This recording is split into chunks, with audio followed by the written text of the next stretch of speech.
3 in the morning. Someone kicks your boot. You open your eyes and already know what mission means. Your sergeant stands over you with a map in his hand and an expression you've learned to recognize over the last few months. It's not the look of a routine patrol. You're a sapper. In the battlefield hierarchy, your job is the one nobody wants.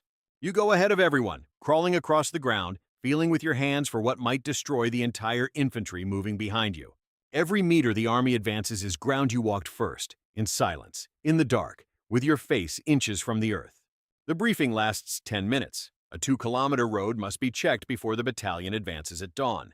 Intelligence suggests a possible German minefield laid within the last 48 hours. You and 3 other sappers have until 5 a.m. You put on your gear without speaking. Mine detector, metal probe, knife, signal markers. The knife isn't for fighting, it's for disarming. The detector finds metal. The probe confirms depth. The knife does the rest. That's the process. Simple in theory. Different when you're lying in mud at 3 in the morning with distant artillery echoing on the horizon. You step out of the tent and the cold Normandy air of June 1944 hits your face, wet, heavy, smelling of damp soil and far-off smoke. The road ahead is a corridor of darkness between 2 open fields. Perfect for an ambush, perfect for a minefield. The 4 sappers spread out in a line, 5 meters apart, far enough that one explosion won't take more than 1 man. That spacing isn't comfort, it's calculation. You know it. Everyone knows it. Nobody says it. The mine detector is a metal tube with a disc at the end that emits a constant hiss in your headset. When it passes over metal, the hiss becomes a sharp tone.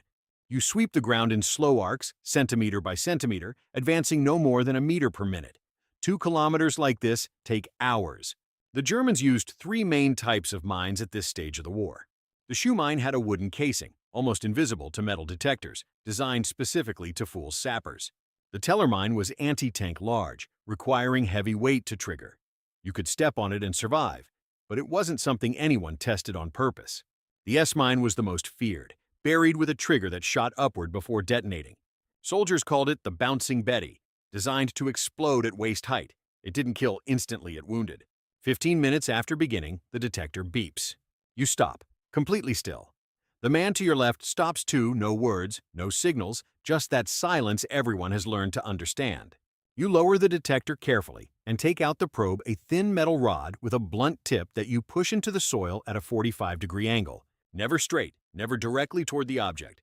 Too direct, and you risk hitting the firing mechanism. The probe touches something 8 centimeters deep. Metal. You feel the shape with the tip, a circular outline, roughly 30 centimeters across. Teller mine. Anti-tank. You could step on it and probably survive, made to require at least 100 kilos of pressure. But probably means nothing when you're lying in the dark with your face inches from a German explosive. You place a red marker 30 centimeters from the mine, log it on the map, move on. You don't disarm it now, that comes later, in daylight, with support. Your job now is to find, mark, and map, not to be a hero.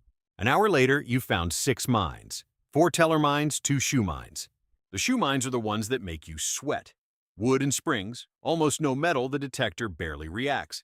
You find them with the probe, guided by training and instinct. Every time the probe touches a shoe mine, a jolt shoots from your wrist to your shoulder. And you know that if the angle had been different, or the pressure slightly greater in the wrong spot, the marker placed there wouldn't be for the mine.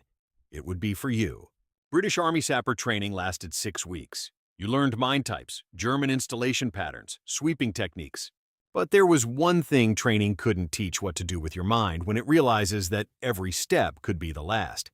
Some recruits froze during exercises. They were dismissed. The ones who stayed were those who learned to turn fear into focus.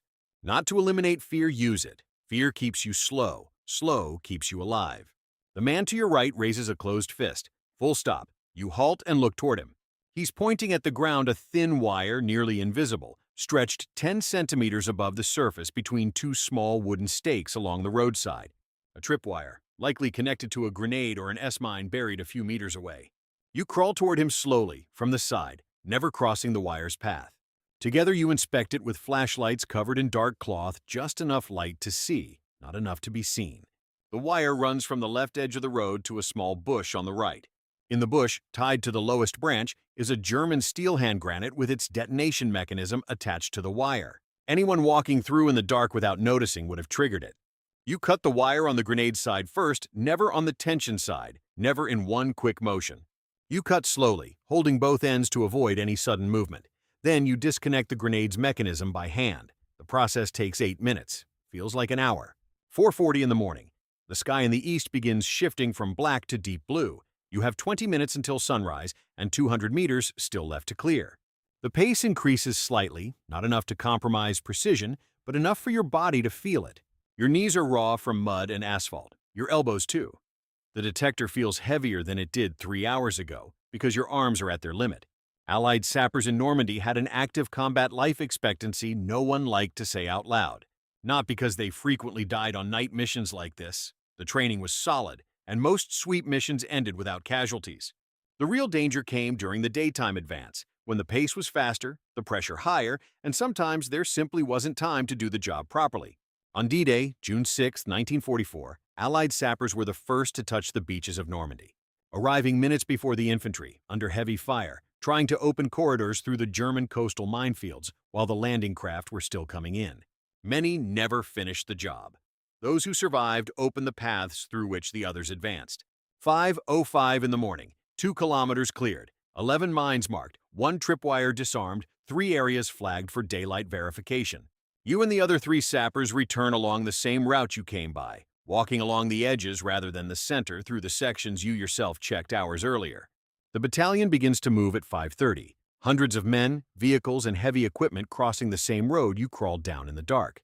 They advance without looking down. They don't need to. You've already looked for them. Your sergeant appears when you reach the camp.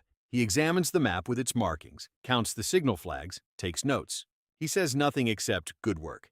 You know that's the highest praise you'll hear. You return to the tent as the sun is rising. You take off your boots, lie on your cot, and stare up at the canvas ceiling. Outside, the noise of the battalion advancing down the road you cleared. The average Allied sapper in the Western European campaign between 1944 and 1945 took part in hundreds of sweep missions. Most ended like this one: quiet, technical, invisible. No medal for finding a mine and marking it with a flag. No mention in dispatches for cutting a wire in the dark. A sapper's work didn't appear in newspapers. It appeared in the casualty lists when things went wrong, and in the Army's advance when things went right. You close your eyes. In a few hours, there will probably be another mission. Another road, another field, another blank map that needs to be filled before others can move forward. This is your war, not in the headlines, on the ground, in the dark, on your knees.